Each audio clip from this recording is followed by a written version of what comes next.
we discussed how you had bounced around. You went up to Colorado for a little while, and then you were down in Florida, and started engaging in the idea of a fresh start when you reach those new locations. Can you describe that time in your life when you were actively contemplating recovery and what you wanted your life to be and how you wanted that to change with the new locations, and then just kind of walk us through that part of the recovery journey from Yeah. there.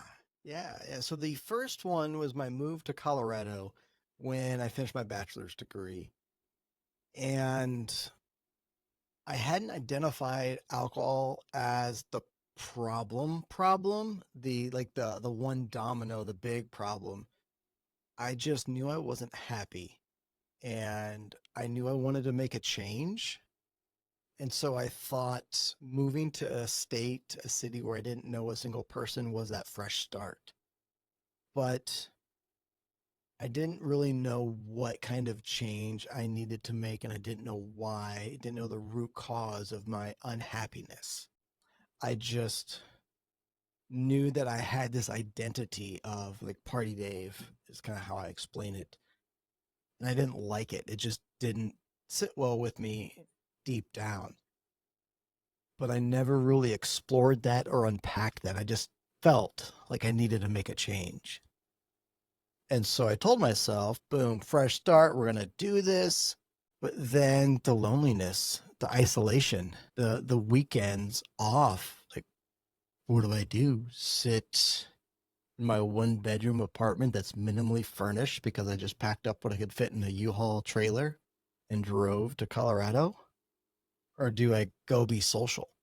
And I didn't know how to be social without alcohol. I didn't know what do I go do? I don't know where to go. I'm not from this town. I've lived here for, a couple weeks, month.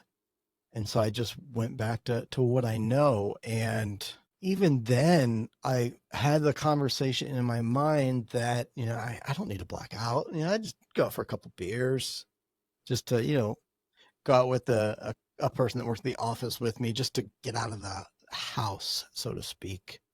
But that didn't last. It quickly spiraled into Party Dave coming back because I didn't want to sit at home alone in my one bedroom apartment by myself. And I didn't know what healthy, productive, pro social behaviors were either. So that's what it was. And rinse and repeat from when I moved back to Illinois and from then when I moved to Florida as well. And even the more recent move when I moved here to Indiana. Same thing came down to not having a friend group, not having, not knowing how to go be social when it wasn't alcohol centered. Um, but then also the unresolved trauma and anxiety and PTSD that even when I am out in a social environment that's not alcohol centric, I, I felt the pull back to alcohol so I could cope with that as well. There's a whole lot of stuff there. Yeah. Yeah. So, sort of like absence of a support system. Can you just kind of speak to how that felt? Because a lot of people describe addiction itself as very isolating, and you sort of have your story has a bit of a twist on that, in which the isolation was there, and then sort of like the lifestyle that you were trying to step away from Mm-hmm. was where connection could be sought in your circumstances at the time. Can you kind of speak to that a little bit? Yeah. So when I came back from Iraq with my PTSD, TBI, and all of that, I didn't feel like I fit in. Didn't feel like I belonged with my fellow peers, people my age, the students that were sitting next to me in class. So I stepped back into this world where I didn't feel like I belonged. I felt even in a crowded room, I was alone or isolated.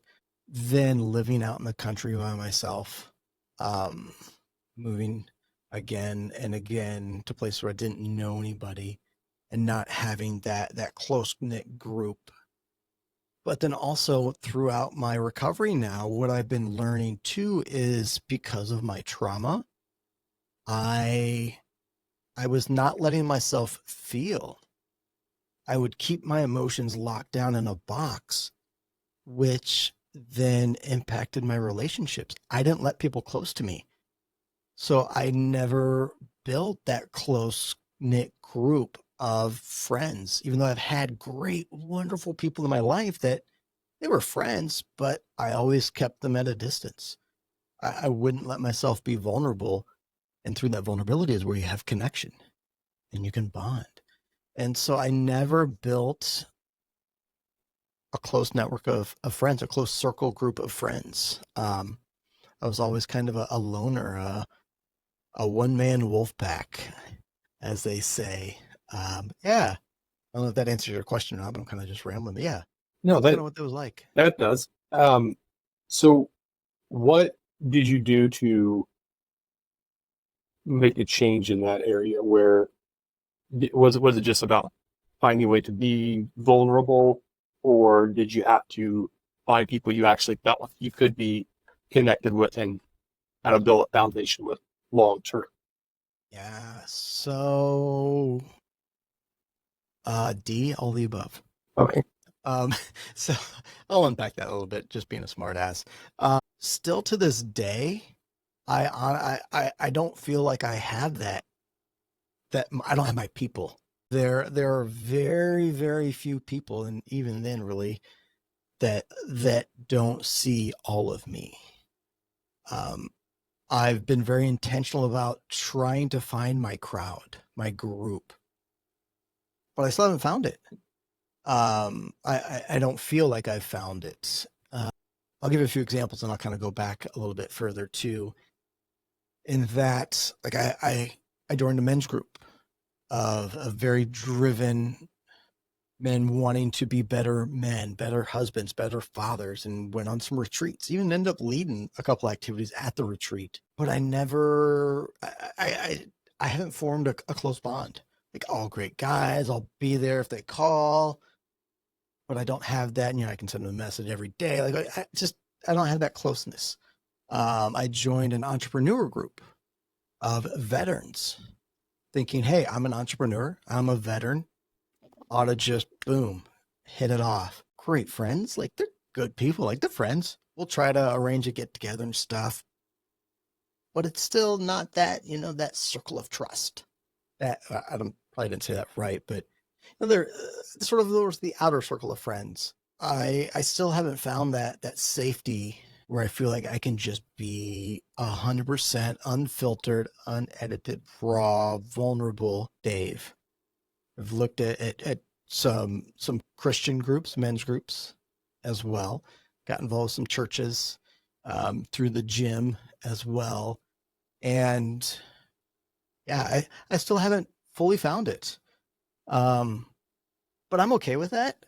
And this is where I'm going to skip back a little bit because what really helped me was my sense of self, knowing my identity, in that my identity didn't need to come from whatever social circle or quote group I belonged to. That once I realized I was free to be whoever I wanted to be and didn't feel like I had to conform to fit in to any group and be a certain way or anything. I could just be whoever the heck I wanted to be. So as I began to really feel that sense of empowerment and craft that clear vision of who I wanted to be, I grew this stronger sense of self, and that I feel good being me. I don't feel like I need a big group to say, hey, I belong to this group. I have my friends. I have my go-tos. And now I'm starting to ramble a little bit, but so much of it really started with understanding me and not feeling like I needed to belong. Because it used to be when I didn't feel like I had a group to belong to, I felt broken. I felt different. I felt like an outsider. I felt shame a little bit, little disheartedness, but now I don't. Like, yeah, that's good. Like, yeah, yeah. I'm gonna hit pause because I know I'm rambling. Lost in thought and feeling. No, that's fine. Do you think being attached to all those different groups provides different kinds of support in different important areas of your life that while you don't have to swear allegiance and be blood brothers and have your own wolf pack, so to speak, but does that give you a level of camaraderie in different parts of your life that provide a kind of a foundation, even if it's not close, tight-knit bonds, but it provide perhaps a foundation that you can lean on to a certain extent, or at least have that so that you're not existing in absence of support systems? Yes, yes. So I do have my wife is my number one go-to support system, that I can be vulnerable with, and I just have this feeling of like safety and like, yeah, when I'm in her arms, a magical feeling that I've never felt before. Uh, but in regards to your question, I put me on the spot, so it's not going to be the most polished, but it's almost like I have an advisory council, an advisory board. I have different groups, different circles of folks that I do, like you said, I can go to when I have questions, when I want to talk about different aspects of my life. Absolutely. To circle it back just very briefly, Hmm. a lot of people will have a conversation about not the legality of things like alcohol, but as far as like how it should be managed on an individual basis. And from my own experience, I found it took a while, but I found a place where moderation with alcohol was possible. And then over time, the older I got, and then once we were intending to have kids, the need or the desire to have alcohol just dropped off significantly. I call it an annual subscription.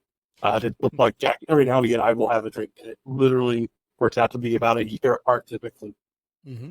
What was your experience with that moderation versus abstinence? Did you find you landed in one camp for a while, or did you feel like to continue in recovery or to continue to kind of make the positive changes you wanted, that abstinence was going to be the way to go? Yeah. So it took me a while to realize that abstinence was what's going to work for me. Those different moves that I had when I tried to make a change, I'd never truly identified how big of a culprit alcohol was in my darkness, my unhappiness. And so I never made it the goal to get rid of it, to cut it out. It was I'll cut back. But I also hadn't identified or named my trauma, my PTSD, my anxiety. None of that was, I never acknowledged or admitted those problems. And those are really what kept pulling me back in. When the isolation, yeah, I can deal with that. But when you couple in the anxiety, the trauma, the PTSD with that isolation, it compounds. But I'll say too, had I first acknowledged and understood the root causes, that would have changed my approach. But then also, had I made sobriety my goal instead of moderation my goal, that also would have changed. In fact, like when I did really start to make progress towards recovery, that was when I was reading Brene Brown, started looking within, looking to my strengths, acknowledging that I had the traumas, and really creating the sense that I can be who I want to be. I still hadn't made sobriety my goal then. I had built some very healthy coping mechanisms and started to build very healthy habits, routines, and mindset and lifestyle. But I still never made sobriety my full goal. And it's like once I did that, a cascade of dominoes, things just started falling into place. Thing like that was the biggest turning point when I switched from saying I'm just going to drink in moderation to no, I just don't drink. That was That was the biggest change, the biggest linchpin, I think is the right word for it. Gotcha. Did you find moderation to be a helpful middle ground, or do you feel like you kind of drug out your journey and ultimately your goal towards recovery? Oh yeah. So I first started so when I moved to Colorado, I knew I wanted to make a change. I didn't really know what or understand it. That was 2008. I played the moderation game, the back and forth game from 2008 until 2020 when I made sobriety my goal. And so the moderation game just drew out that for that many years of back and forth, pulling me into the darkness, me clawing my way, trying to get out, pulling back in. Yeah, the moderation is what just elongated the suffering, the struggling in silence. Gotcha. So moving from within that stage of moderation, like, so you said we'll call it a 12-year window there where the focus was just this ongoing battle with trying to find the perfect balance of just right versus too much. Is that an accurate description of that time period of your life? So I would describe it as I don't do math in my head. I can do math, just not in my head. But yeah, we'll go 12 years of not being vulnerable enough to admit what the real problems were, and trying to white knuckle it and pretend those don't exist while trying to actually make a change, even though I'm not actually addressing the problem itself. Gotcha. What did you feel like was your aha moment? Did you have a clear moment where like I'm done here, or was it just I kept trying and this time I made? So the Brene Brown moment on my couch journaling was one big aha that I had to really look within, and I had what I needed within. The next aha came after that, and now it's one of my favorite coaching activities, in that I had 1 minute to list all the words I would use to describe myself when I'm at my best. And then after that, I had to circle my top 3. Then it was just a single question of what's keeping me from living out those words every day. So I just identified words that describe me when I'm at my best, my best self. And it hit me like a 2x4 upside the head that boom, alcohol. That's what keeps me from living those 3 words out every single day.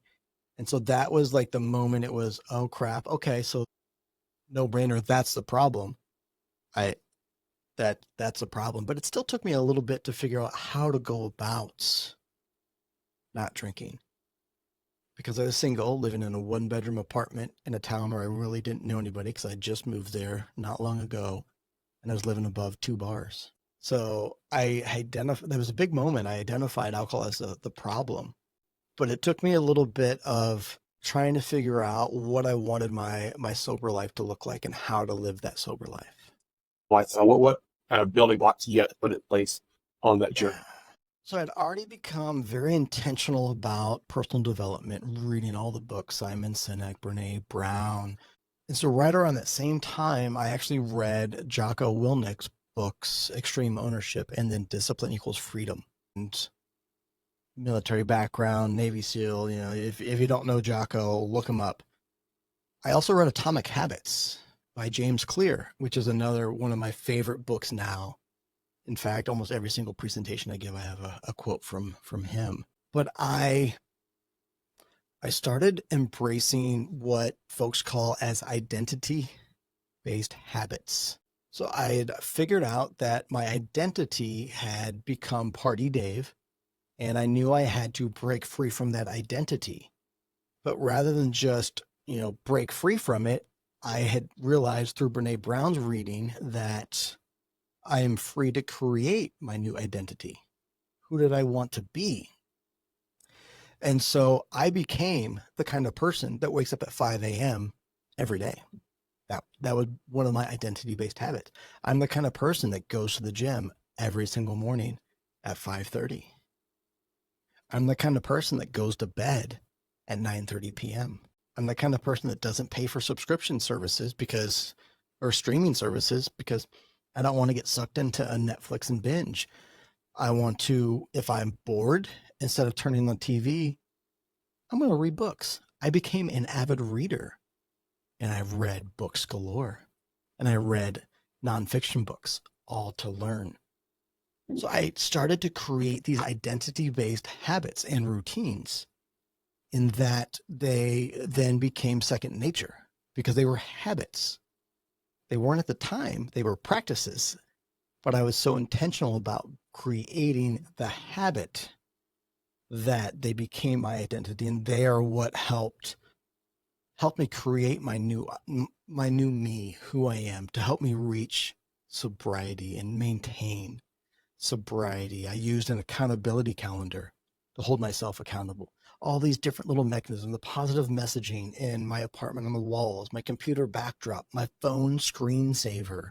I would custom make those as well. Positive messaging to remind me, to keep me on the path. And yeah, identity-based habits. And I made this the last little bit, and I'll pause here. So I made the habit the goal, not the, like with fitness, I want to lose 10 pounds. That's a goal. You get there, and then what? My goal was I wanted to create the habit that, like, I wanted that to be a goal. Like, boom, yeah, I wake up every day at 5. That's what I do. And so when the habit is the goal, the results are even more sustainable. The results follow, they come as a result of the habit, and they stick because it's a habit, not a one and done goal that you're working to accomplish. That's an excellent way to look at that. I really like that. Bringing it back to like prevention, think about like the logic model, intervening variable. Think about sustainability. You want to sustain the outcomes, but you also want to sustain the processes. Yeah, it's all intertwined. But yeah, so if you haven't heard about the accountability calendar, it is super simple, but also very effective.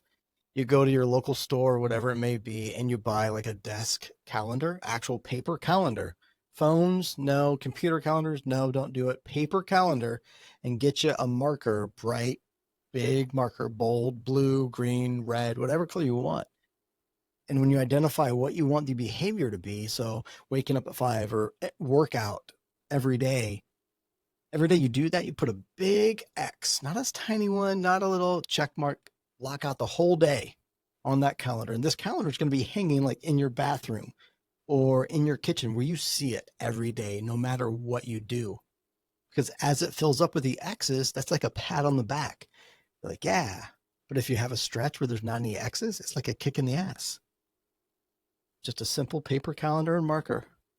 And the goal is to have as many X's on there. Fill that sucker up. That's the goal, is to put the X's on the accountability calendar. Then it becomes a habit. Simple, but effective. Besides living directly above 2 bars, what other barriers did you encounter as you were trying to make that transition to recovery? Social circle. In that previously my social circle had been built around drinking. And so my friend groups, my acquaintances were all connected through drinking. And so I had to navigate stepping out of those situations, not the relationships, but the situations, because I knew those were slippery slopes.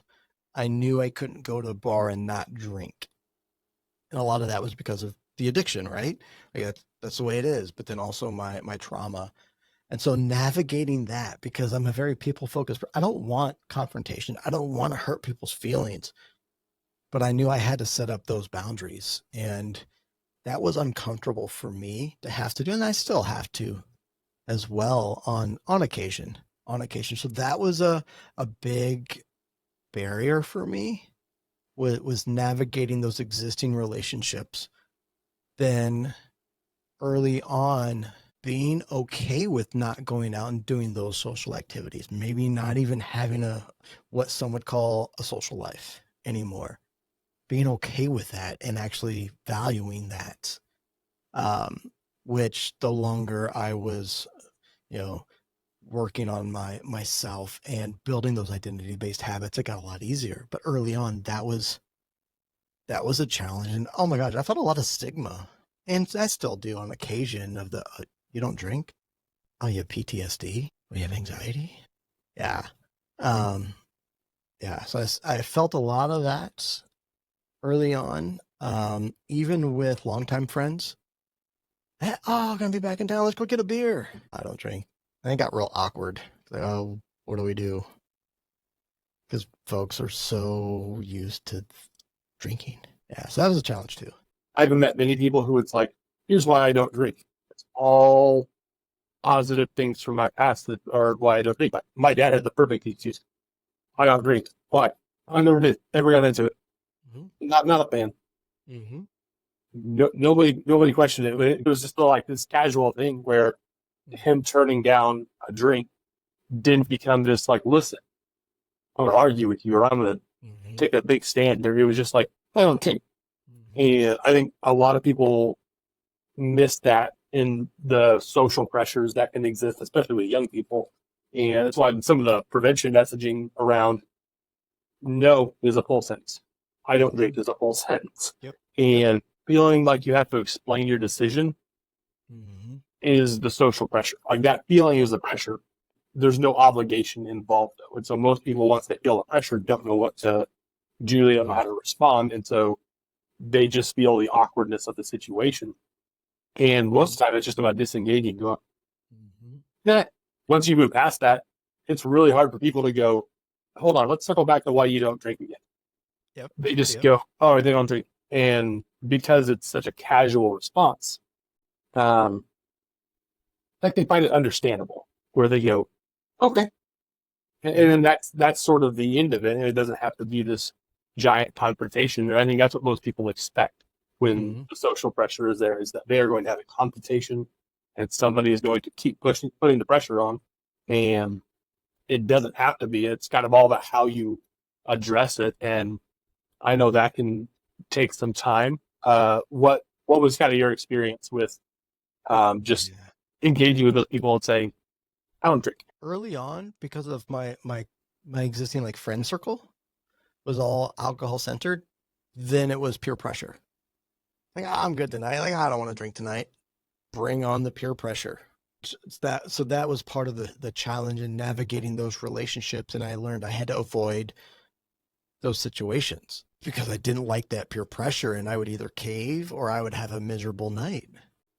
So that was definitely a challenge for me. But then as you begin to change, you learn to surround yourself with different people. And that when you say, nah, I'm good, I don't drink. Okay.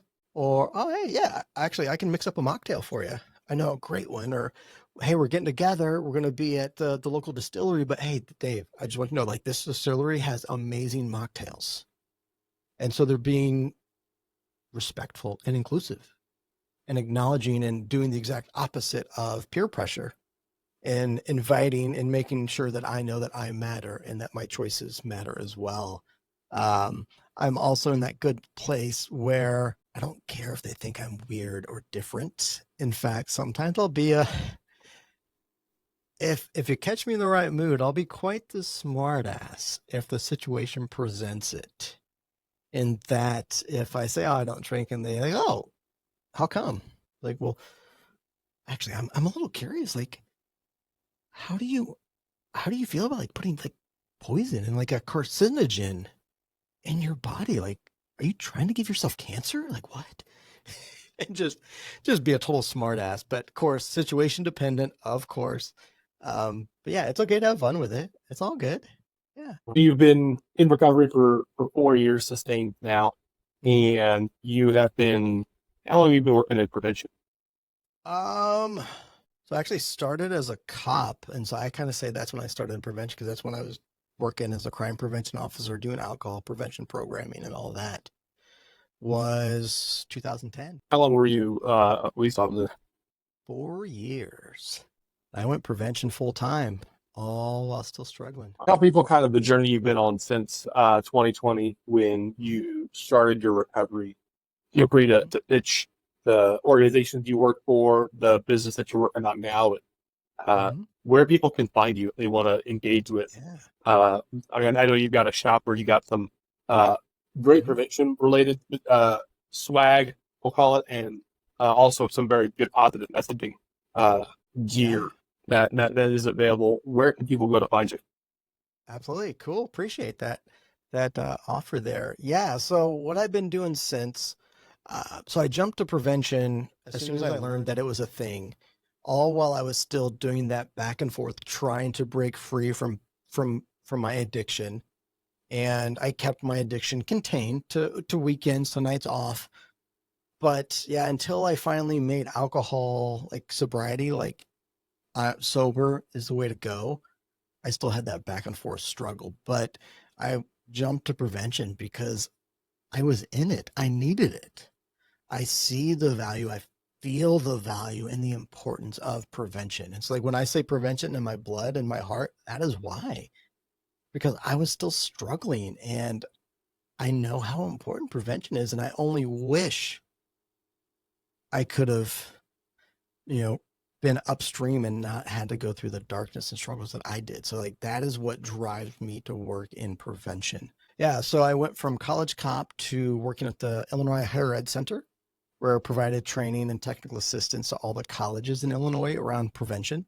Then from there, I was SAMHSA's CAPT. I was a TTA liaison, so training, coaching, consulting across the country.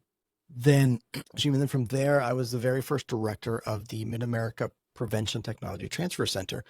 Same thing, providing training and technical assistance around prevention to 4-state region, which is how we got connected. What up? But yeah, I have since stepped out on my own. I'm now in my 3rd year working for myself with my business, DJC Solutions. The off-the-cuff spiel is what really sort of a couple different reasons really drove me to want to make that switch. In that working in prevention, you're often grant funded. In fact, I was laid off 3 different times because of grant funding, not because of my ability, just straight up grant funding. And that sucked. So I wanted more control of my career, my life, and sort of building on the sense of empowerment and that I was free to craft my own identity. I did the same for my career. And so much of my why comes back to the challenges I've faced around identity, in that oftentimes what I was seeing, people would get a job and then they would build their life around their job. The job would become their identity. So being a cop, that became my identity. I was always a cop, no matter on duty, off duty. Like that was who I was, in air quotes. It wasn't. That was just my job. But people saw that as my identity and didn't like that. I didn't like that at all. I want to create my own identity. And so having more control, freedom over my life, my identity, meant stepping out into my own business. But also it meant I get to work with whoever the heck I want. I'm not limited to the grant funds focus population or the geographical focus for the grant funds as well. I've been to Vienna, Austria this year. I'm going to Greece. I get to work with folks all across the country as well. I mean, incredible stuff now. Wonderful opportunity that I wouldn't be able to do had I been in a very local focused grant funded position. So I stepped out on my own for those reasons, to do more, to work with more people, because there's amazing work going on out there. And what I actually do, now that's why I do it, but what I actually do through my business is essentially meeting the individual or organization where they're at, and then working together to help create a plan to help them reach their next level of excellence built on their strengths.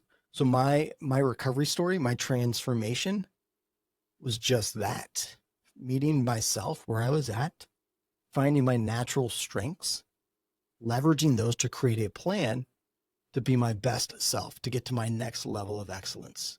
And so that's what I do with clients, individuals and organizations. And I do that through a whole bunch of different ways, like the hows, the tools, the methods, because it's not a one size fits all.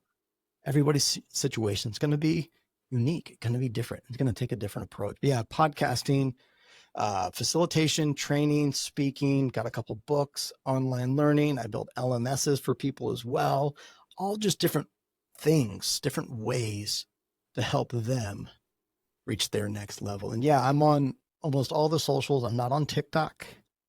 Because I'm in that age bracket where A little yeah. suspicious. right. No. Yeah.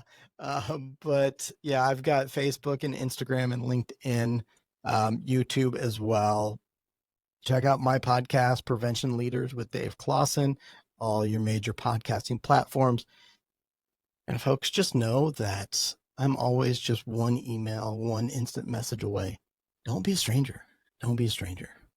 Yeah, that's my spiel on why I do what I do, and actually kind of a little bit about what I do. Fantastic. No, I understand where you're coming from on the grant funding. I think I first pitched this podcast idea to you in the summer of 2021.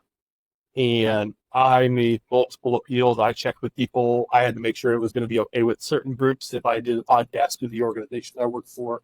Mm-hmm. And the grant funding dictated what I could and could not do. And I could not do a podcast because XYZ organization that we also worked with was technically in the communication marketing niche of the local prevention market. So it wasn't something that my organization could do. And fortunately, finding myself as a free man to be able to pursue my own work as an author and as a speaker and ultimately as a podcaster now, it's been a fantastic opportunity. And so what's your website so people can know exactly where to find it? Yeah. Doesn't that freedom feel good too, by the way? Oh, it's nice. Like picture Braveheart, freedom. Yeah, mine was involuntary. It's like I was like, you are not welcome. But it's fantastic to be here now. I get to write the books I want to write. I get to do the podcast that I want to do, and I can build a business and a life around that doesn't involve me going, well, I have to be at work from 8 to 5 every day. So yes, I am building a business, a career, a job around the lifestyle I want to live. Yeah, the business is the vehicle that's going to get me to live the kind of life I want to live. It's not the other way around.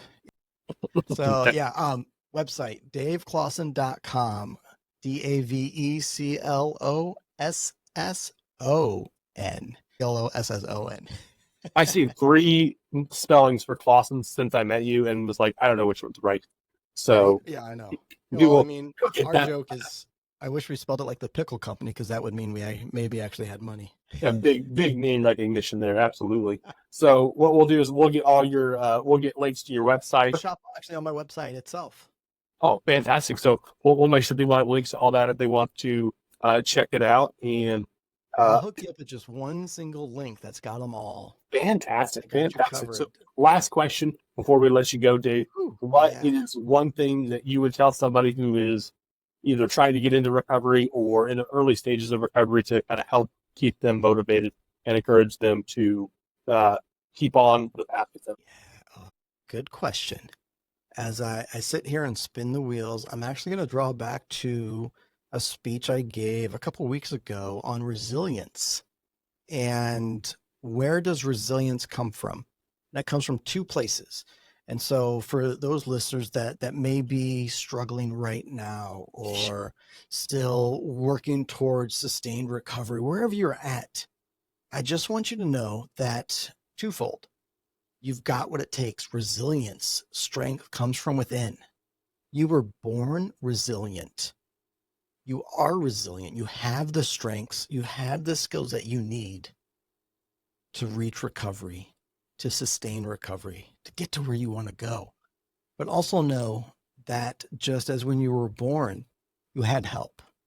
You had somebody by your side. You had somebody helping you learn to walk. So resilience is supported and strengthened with others as well. So believe in yourself, but also know that you need others to help you as well, because resilience comes from within and it comes from others. That's what I would say. It's possible. Thanks so much. I appreciate it. Thank you. Thank you. All right. Be well. And y'all, don't be strangers. Thank you for tuning in to the American Recovery Podcast. Be sure to like this episode and subscribe wherever you listen to podcasts. Check the show notes for links to resources discussed in all three parts of my interview with Dave Closson. Tune in next week for my next interview where I speak with Steve Miller. Steve has an incredible testimony of how he first got into addiction and how he worked to sustain over 3 decades of recovery. You don't want to miss it.